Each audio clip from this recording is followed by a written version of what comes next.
ایک دفعہ کا ذکر ہے، کسی جنگل میں منگو نامی ایک شیر رہتا تھا۔ وہ تمام جانوروں کا بہت خیال رکھتا تھا۔ وہ جنگل کا راجا تھا اور کبھی کسی کے ساتھ کچھ غلط نہیں ہونے دیتا تھا۔ ہمیشہ سب کے ساتھ انصاف کیا کرتا تھا۔ منگو کے عدل کی بدولت وہ جنگل نہایت پرسکون تھا۔ تمام جانور خوشی خوشی زندگی بسر کر رہے تھے۔ اسی جنگل میں گامو نامی ایک ہاتھی بھی رہتا تھا جو بہت اکڑو، گھمنڈی اور مغرور تھا۔ گامو منگو سے بہت حسد کرتا تھا۔ ایک شام کو جنگل میں کچھ جانور آپس میں باتیں کرنے لگے۔ ارے دوستو، ہمارا راجا تو کتنا اچھا ہے۔ صحیح کہا لومڑی بہن، تبھی تو ہمارا جنگل سب سے اچھا ہے۔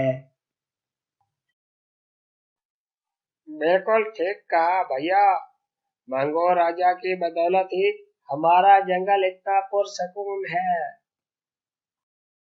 یہ سب کچھ سن کر گامو کہنے لگا، میں کسی کی بات سے اتفاق نہیں کرتا، کیونکہ جنگل کا راجا اسے ہونا چاہیے جو قد کاٹھ میں سب سے بڑا ہو، اور اس پورے جنگل میں مجھ سے بڑھ کر کوئی بڑا نہیں ہے، لہذا جنگل کا راجا صرف مجھے ہونا چاہیے۔ نہیں نہیں، منگو راجا سے اچھا کوئی راجا نہیں ہو سکتا۔ بندر بھائی، راجا تو میں ہی بنوں گا۔ کوئی بھی فیصلہ نہیں کر پا رہا تھا اور گامو بضد تھا۔ یہ دیکھتے ہوئے لومڑی کہنے لگی، چلو راجا کے پاس چلتے ہیں، اس بات کا فیصلہ وہی کریں گے۔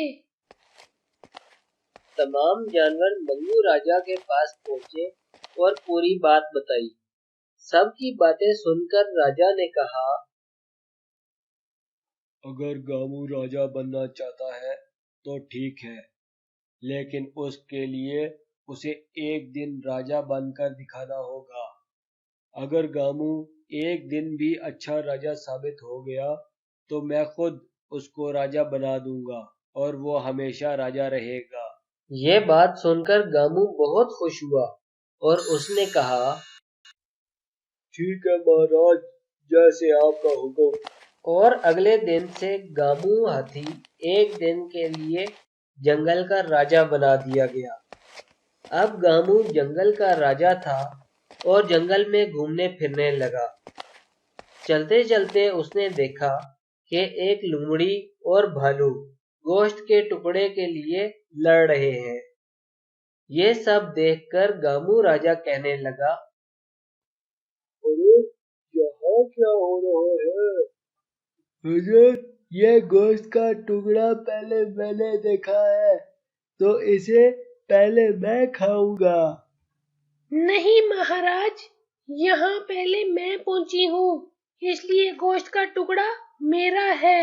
گامو نے حکم دیتے ہوئے کہا، تم دونوں کے درمیان مقابلہ ہوگا اور جو جیتے گا گوشت اسی کو ملے گا۔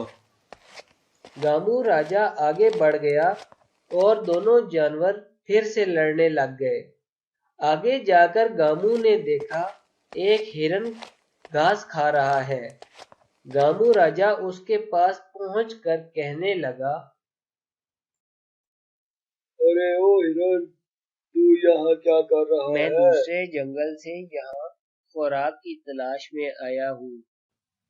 میں اس جنگل کا راجا ہونے کے ناطے تجھے حکم دیتا ہوں کہ یہاں سے بھاگ جا۔ اب گامو بھی تھک چکا تھا۔ اس نے آرام کرنے کا فیصلہ کیا اور ایک پیڑ کے نیچے بیٹھ گیا۔ کچھ دیر کے بعد گامو نے دور سے کچھ شکاریوں کو آتے دیکھا۔ وہ کہنے لگا، اب ان شکاریوں سے لڑ کر کون اپنی نیند خراب کرے؟ ویسے بھی جنگل میں اتنے سارے جانور ہیں، کچھ مر بھی گئے تو کیا ہو جائے گا؟ جنگل میں بھگدڑ مچ گئی۔ تمام جانور چھپنے کے لیے ادھر ادھر جگہ ڈھونڈنے لگے۔ یہ سب کچھ دیکھ کر منگو نے سوچا، اب مجھے ہی کچھ کرنا پڑے گا۔ اگر اور انتظار کیا تو جنگل کے بہت سے جانور مارے جائیں گے۔ تبھی شیر ان شکاریوں کی جانب بڑھا اور ان کو جنگل سے بھگا دیا۔ اب منگو نے جنگل کے سب جانوروں کو اکٹھا کیا اور پوچھنے لگا، بتاؤ جنگل کا سکون کیوں برباد ہوا؟ جواب دو، ایسا کیا ہوا تھا؟ لومڑی اور بھالوں کی لڑائی گامو نے کروائی۔ منگو مہاراج ہوتے تو اس گوشت کو 2 حصوں میں تقسیم کروا دیتے تاکہ لڑائی ہی نہ ہوتی۔ دور کے جنگل سے آئے ایک ہرن کو بھی بھگا دیا، وہ تو صرف گھاس ہی کھا رہا تھا۔ باہر سے آئے شکاریوں کے بارے میں گامو نے کسی کو آگاہ نہیں کیا اور نہ ہی ان کو بھگانے کے لیے کچھ کیا۔ گامو نے کوئی بھی فیصلہ سوجھ بوجھ سے نہیں لیا۔ یہ جنگل کا راجا تو کیا، اس جنگل میں رہنے کے بھی لائق نہیں۔ گامو کو اپنی غلطی کا احساس ہو گیا اور وہ سمجھ گیا کہ منگو مہاراج سے اچھا راجا اور کوئی ہو ہی نہیں سکتا۔ گامو نے منگو راجا سے کہا، مہاراج، یہ سب میری وجہ سے ہوا ہے۔ آپ مجھے جو سزا دینا چاہتے ہیں دے دے، میں اس کا قصوروار ہوں۔ نہیں گامو، تمہیں اپنی غلطی کا احساس ہو گیا ہے۔ اگر تم سمجھو تو تمہارے سدھر جانے کے لیے اتنا ہی کافی ہے۔ تو دوستو، اس سے ہمیں یہ سبق ملتا ہے کہ اچھا فیصلہ ہمیشہ سوجھ بوجھ سے لینا چاہیے۔ کوئی بھی فیصلہ جذبات سے نہیں کیا جاتا۔